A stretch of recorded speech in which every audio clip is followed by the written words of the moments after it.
The making of I Want to Hold Your Hand.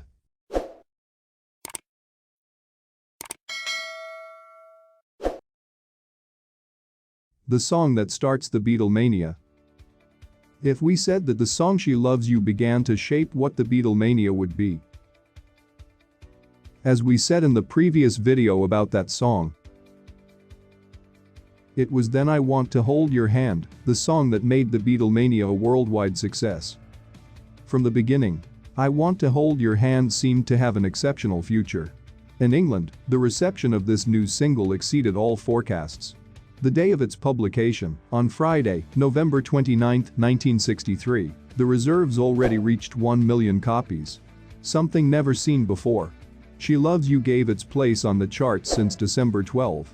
In the United States, despite the distrust of Capitol, an American subsidiary of EMI, the song definitely opened the doors of the new world and prevailed in all radios of the United States, thanks to the DJ of a Washington radio, a certain Carol James, who got the British single at the insistence of a young listener. After its first broadcast, the public reaction was so enthusiastic that all radio stations began to pass the song. Ladies and gentlemen, for the first time on the air in the United States, here are the Beatles singing I Want to Hold Your Hand. Facing this rising wave, Capitol finally realizes the extent of the phenomenon and decides to produce the single. It even advances the date of its publication to December 26, 1963, instead of January 13, 1964. On January 10, sales have already exceeded 1 million copies. There is not a station that does not put I Want to Hold Your Hand or I Saw Her Standing There, which is the B-side of the single in the United States. On the night of January 16, 1964, George Martin, who is in Paris with the group for a long series of concerts at l'Olympia, wakes up with a phone call. It's Brian Epstein.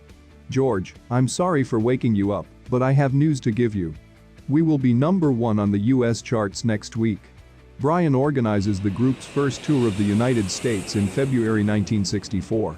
Get an appearance on The Ed Sullivan Show, the most watched variety show on the other side of the Atlantic. Introducing the Beatles again, may I point out that they'll be on our show, as I told our audience, for the next 2 Sundays. Next Sunday from Deauville Hotel in the Miami Beach show starring Hollywood's exciting Mitzi Gaynor. So, ladies and gentlemen, once again. Their television performance on February 9 will be seen by 73 million viewers. It is estimated that, in New York, about 10,000 records circulate every hour.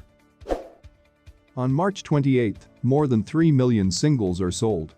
Subsequently, the incredible figure of 15 million will be reached. It seemed so grotesque, the only idea of getting a success there was an idea totally out of reach. These few words summarize John Lennon's feeling of an unlikely success of the group in the United States. However, it was them, the Beatles, who led the British invasion to infiltrate in the US.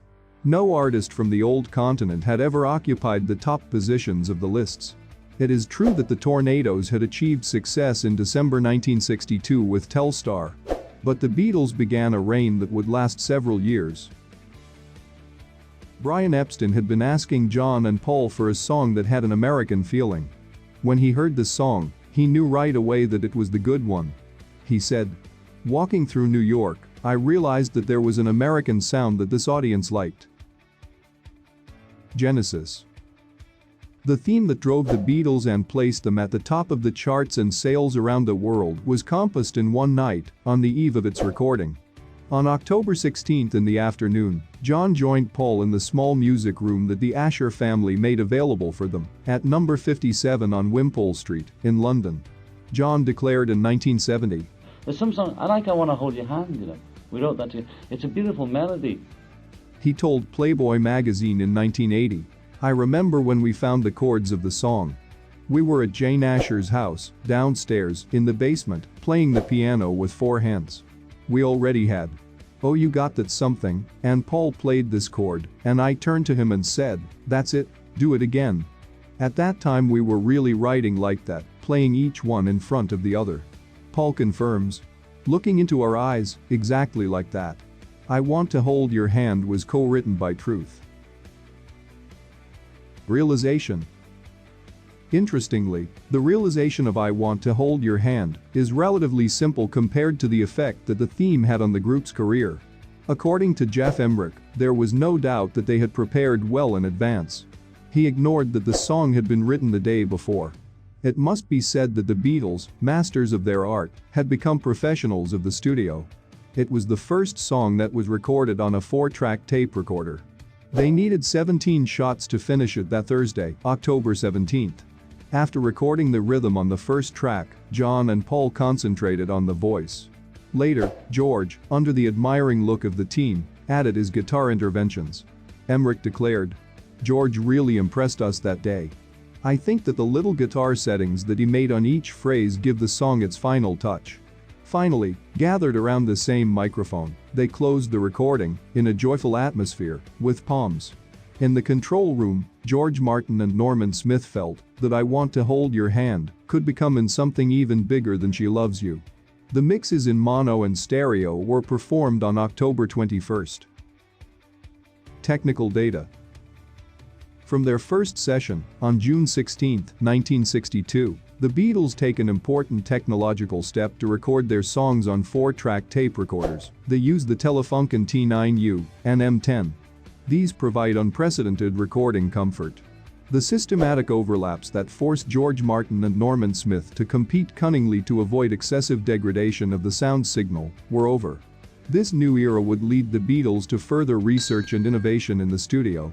However, "I Want to Hold Your Hand" and "This Boy" were the only songs recorded on 4 tracks in 1963. Extra data.